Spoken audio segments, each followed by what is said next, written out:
Good day, Inken friends! Welcome to Inken Vlog. Ang vlog natin ngayon ay kung paano tayo magpalit ng center cup ng ating sasakyan gamit ang push-through center cup. Natanggal siya habang tumatakbo tayo kaya nawala na yan. Kaya kulang yung cup natin. Isa pa, yung center cup natin luma na.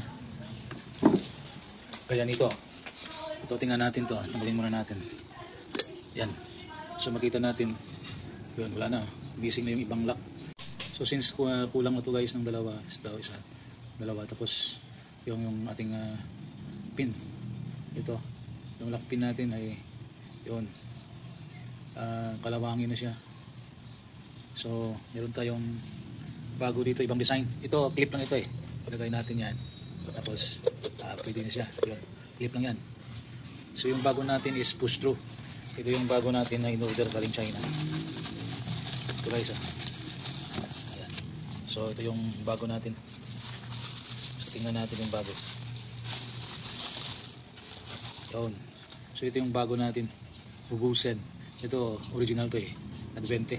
Pero yung wala tayong makuha ganitong klase sa online. Kaya yung ginawa natin, order tayo ng other design which is push through.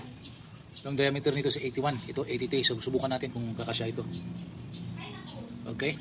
So push through, ibig sabihin tanggalin natin yung gulong. At doon sa loob ito lalabas. Ito kasi clip siya, dito lang, hindi na kailangan tanggalin.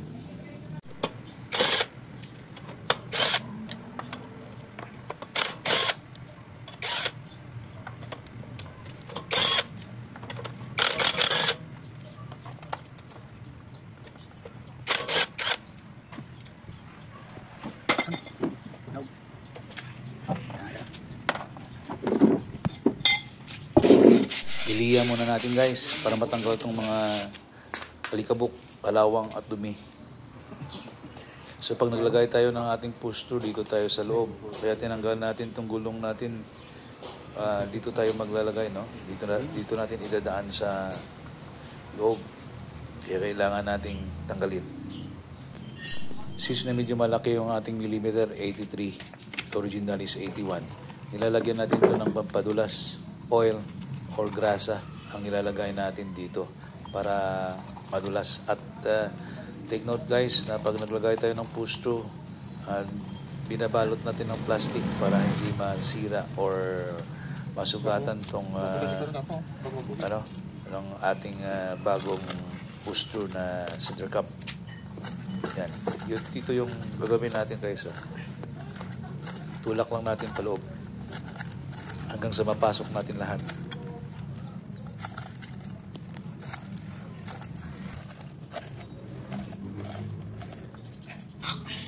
Okay, so natulak na natin paloob at ito na yung pinaka full niya na length sa ating pagtulak. Huwag natin kalimutan i-remove yung plastic na binalot natin. Protection ito para hindi masugatan o masira ang ating bagong push through. Ayan.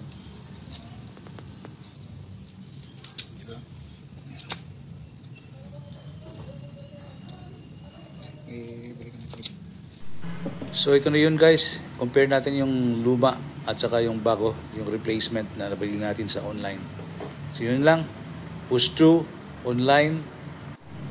So ikabit na natin guys, balik na natin at palitan pa natin yung ibang gulong para kumpleto.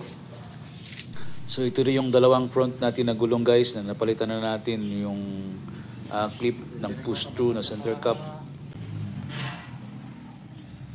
So, rubber na lang.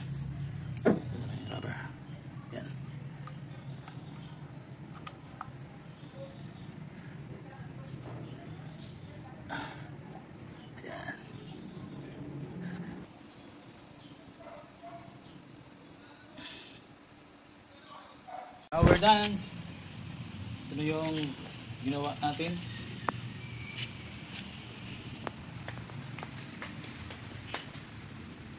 Push through center cup. Ito yung rear. Lahat yan ay pare-pareho na. And this one.